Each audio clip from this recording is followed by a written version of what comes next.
Hi everyone, welcome to this episode of 6 Minutes with Mira. Today I wanted to talk about letting people say, think, or believe whatever they want about you.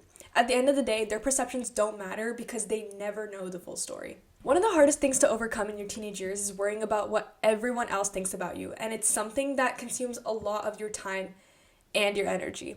What if I wore the wrong outfit to school today? What if I made a joke that didn't land? What if she thinks I'm a terrible person? It eats away at you even when you don't want it to. And the problem starts when you start getting the urge to start proving everyone wrong, to prove that you are not a terrible person, but you shouldn't have to prove anything to anybody but yourself. In this episode, I'll be going over 3 things that'll help you let go of what other people think. Number 1, shift your mindset. People never know the full story about you. You're the only person who knows you. Not your mom, not your dad, not your dog, not your auntie. You are the only person who knows you. Only you know what went on in your head during a specific moment. Only you had those specific thoughts and feelings during that specific time. Only you know what your past traumas are. So you're the only person that can understand yourself.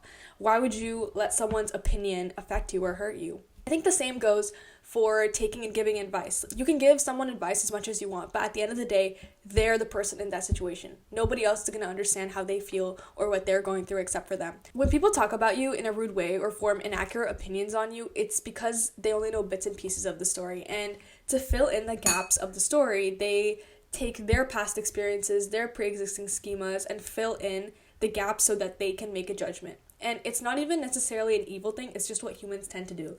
But why would you let something inaccurate and something that's different from your reality define you or hurt you? Because you know that isn't the truth. For example, I want to talk about, let's say I get a job opportunity and someone else is like, you better take that job opportunity, girl. Like, it's important and it's imperative that you take it.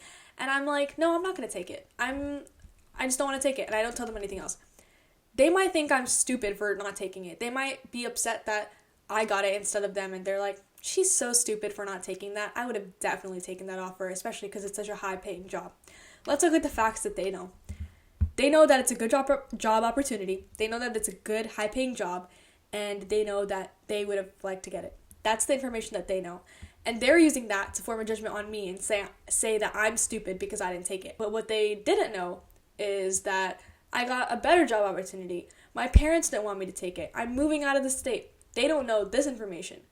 They're going to use the information that they know to form their opinion. So therefore, why would I even consider their judgment of me as stupid valid? Tip number 2. If someone says something about you, assess if it's something that you actually did and they're talking about you because you hurt them, or if it's just inaccurate information.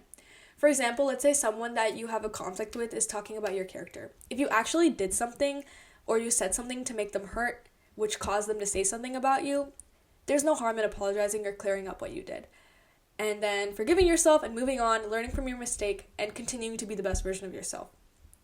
On the other hand, if you learn that someone's saying something about you and it's inaccurate information and you realize that they don't have the full story, but they're still talking about your character, they're still calling you names, they're still spreading things about you that aren't true, why would you waste any energy on it?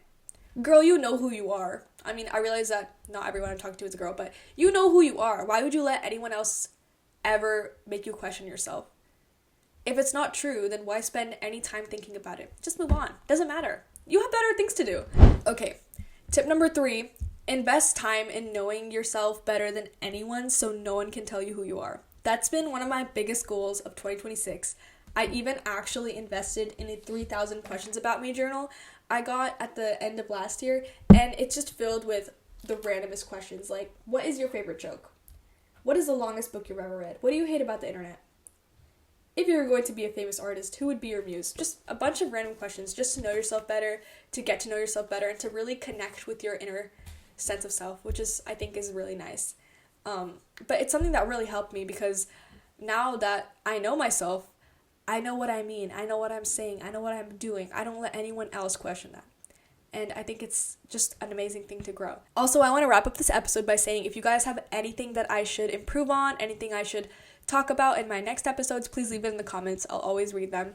And thank you so much for supporting my podcast. See you next week.